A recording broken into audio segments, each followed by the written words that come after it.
Nepal is best known now as the gateway to the Himalayas. Historically, kings of India and kings of Nepal have alternately occupied the land. But when India fell under British rule, Nepal signed a friendship treaty and remained independent. The monarchy finally received a blow in 2001 when the king and his family were massacred in their palace. The palace is now a museum, and as one sees the giant oil paintings, the stuffed tigers, the ornate furniture, and the floor to ceiling mirrors, one does not wonder that in a country with extreme poverty, eventually there would have been a popular revolution. Nepal's culture is very Indian. The Nepali language is derived from Sanskrit, and many dialects of Hindi are spoken.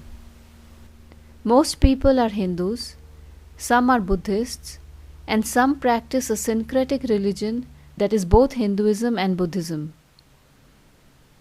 Kathmandu is full of Hindu temples, some of which are pilgrim spots, such as the Pashupatinath temple, which houses a Swayambhulinga that is also a Jyotirlinga, and the Guheshwari temple, which is a Shakti Peeth. Pashupatinath occupies a vast area with many shrines of Shiva and temples dedicated to other gods such as Ram, Krishna, Durga, Vasuki, Unmatta Bhairav, and Shankaracharya. It also has a small replica of Jal Narayan, that is Vishnu reclining on the snake. The main temple, designed as a pagoda, has the linga with 5 faces. A giant golden Nandi bull faces the western entrance. The temple is beside the Bagmati river, a tributary of the Ganges. Here is the Bhashmeshwar Ghat, the crematorium.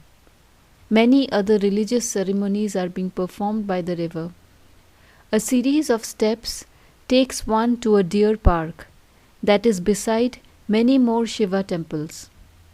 The steps continue down till the Guheshwari temple, where a part of Shiva's bride, Sati, had fallen. What I found disturbing was this sign, which was also being imposed by the guards.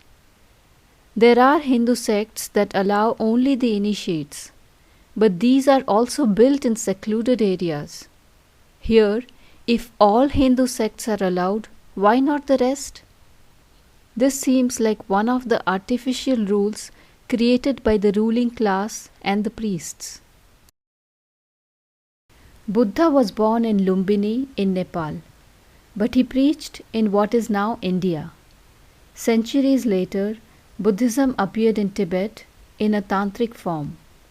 The Tibetans brought Buddhism to Nepal. The stupas of Kathmandu have the 2 eyes and the thunderbolt of the Vajrayana sect. In Swayambhunath, the worship is similar to Hindu worship, because at its root, rituals came for both the religions from the same place, Tantra. Snakes appear often in Hindu and Buddhist mythology because, in essence, they symbolize Kundalini. Dipankar Buddha is the patron saint of Nepal, the predecessor of Gautama Buddha. These buildings, standing beside the stupa with wooden windows, are made by skilled artisans. Such artwork can be seen in other eminent buildings of old Nepal. A stupa represents the womb of the earth from where the Buddha will be born. In fact, one sees the emerging Buddhas in the 4 sides of the stupa. They are the 4 Dhyani Buddhas: Ratnasambhava, Amitabha, Akshobhya, Amogha Siddhi.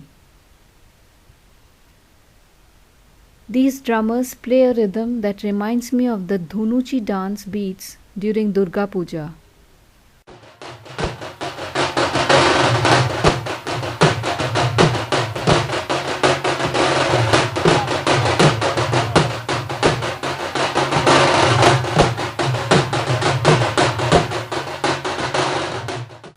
This may be a statue of a patron, maybe the king.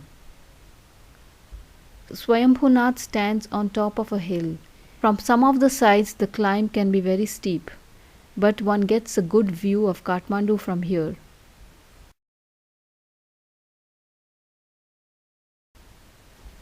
At Boudhanath, a temple near the stupa holds all the sacred images of the religion.